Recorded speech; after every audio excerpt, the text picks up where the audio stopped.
Saludos jóvenes, vamos a dar inicio a nuestra asignatura. Comenzaremos definiendo algunos términos, conoceremos brevemente la historia de la química, algunos personajes importantes y demás información de interés. Definición de términos. Ciencia es un conjunto de conocimientos organizados y sistematizados que permiten al ser humano comprender e interpretar muchos fenómenos y procesos que ocurren en la interacción diaria en el entorno que lo rodea. Química es una ciencia experimental que estudia la estructura, composición y cambios que sufre la materia. Además, estudia las reacciones que permiten la formación de otras sustancias y las leyes que rigen las transformaciones de dichas sustancias. La química presenta diferentes subdivisiones, las cuales estaremos estudiando de manera particular a lo largo de tercero, cuarto y quinto año de bachillerato.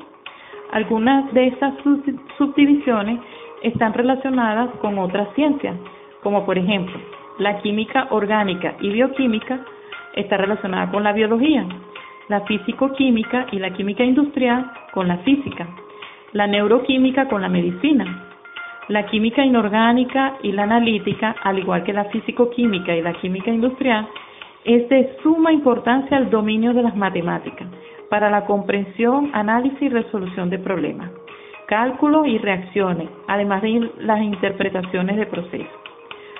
Ahora estaremos realizando un rápido recorrido en el tiempo para conocer la historia de la química y algunos personajes importantes. Vamos a iniciar con la prehistoria, donde el hombre descubre el fuego y algunos metales como el cobre y el hierro, por ejemplo.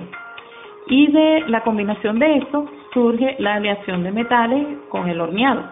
Inventan la rueda y las armas blancas. En la antigüedad tenemos al filósofo Tales de Mileto, quien nació en el año 624, antes de Cristo. Él pensaba que el agua es el origen de todas las cosas que existen. Era el elemento primero. Más tarde, el filósofo griego Demócrito, quien nació en el año 460 antes de Cristo, dijo que la materia se divide hasta llegar a una partícula límite, eterna e indivisible llamada átomo, que significa sin división. Para la Edad Media, ya para los primeros años después de Cristo, aparecen los alquimistas. La palabra alquimia viene del griego alcum, que significa ciencia oscura. Ellos empleaban sus técnicas de investigación y experimento con el misticismo, la magia, la astrología, la superstición y la filosofía. Ellos tenían sus propios laboratorios, trabajaban con recetas, códigos y símbolos secretos, conocían las disoluciones y aplicaban técnicas de destilación, calcinación, metalurgia. Fueron los que inventaron el baño de María.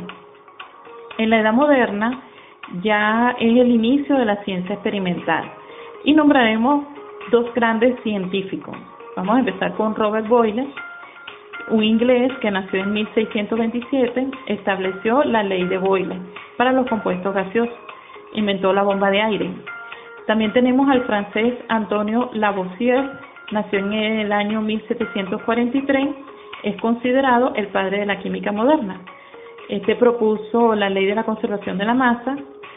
Tiene un libro, Tratado Elemental de Química, donde introdujo su método de nomenclatura química, definición de elementos, método de análisis gravimétrico. Todos estos temas los estaremos estudiando en los próximos lapsos del tercer año de bachillerato. En la edad contemporánea destacaremos los siguientes científicos. Primero, el inglés John Dalton, quien nació en el año 1766. Propone la primera teoría atómica. Fue el primero en publicar una tabla con los pesos atómicos relativos. Esto le abre paso al siguiente científico, Dmitri Mendeleev, quien nació en Rusia en 1834. Publicó la tabla periódica de los elementos conocidos hasta la fecha y predijo varios de los nuevos elementos para completarla. Estos elementos fueron conocidos años posteriores. Ahora nombraremos a un físico, químico, bacteriólogo francés llamado Louis Pasteur.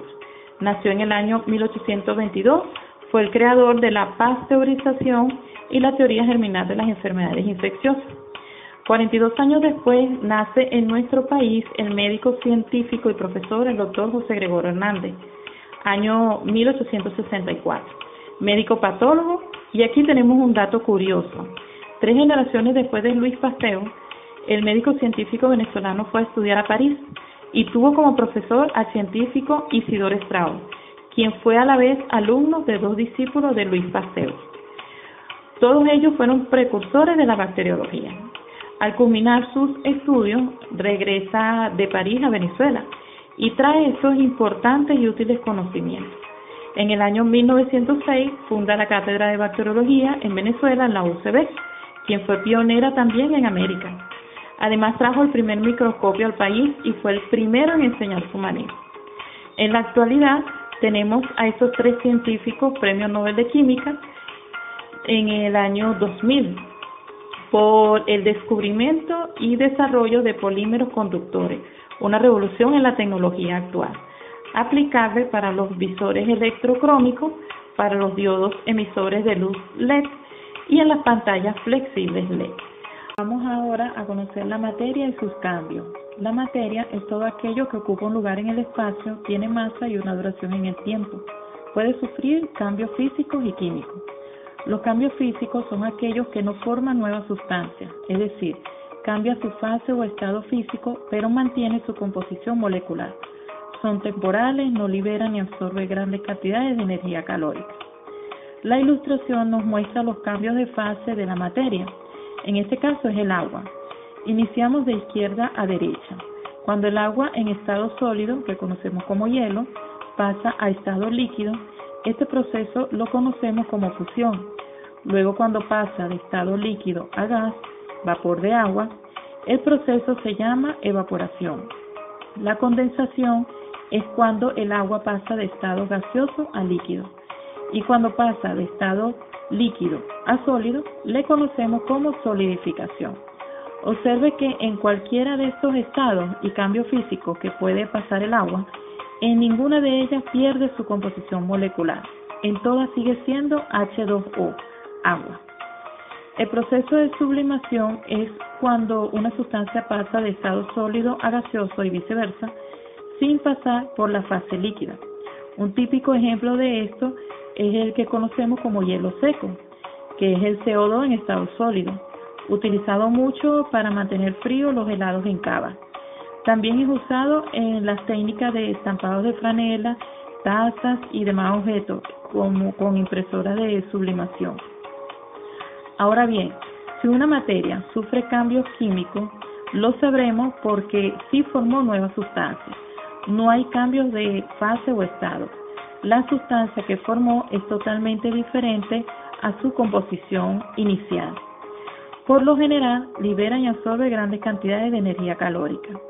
En la figura se muestra un envase metálico y después de cierto tiempo expuesto a la intemperie, presenta cambios en su apariencia, color y sus propiedades.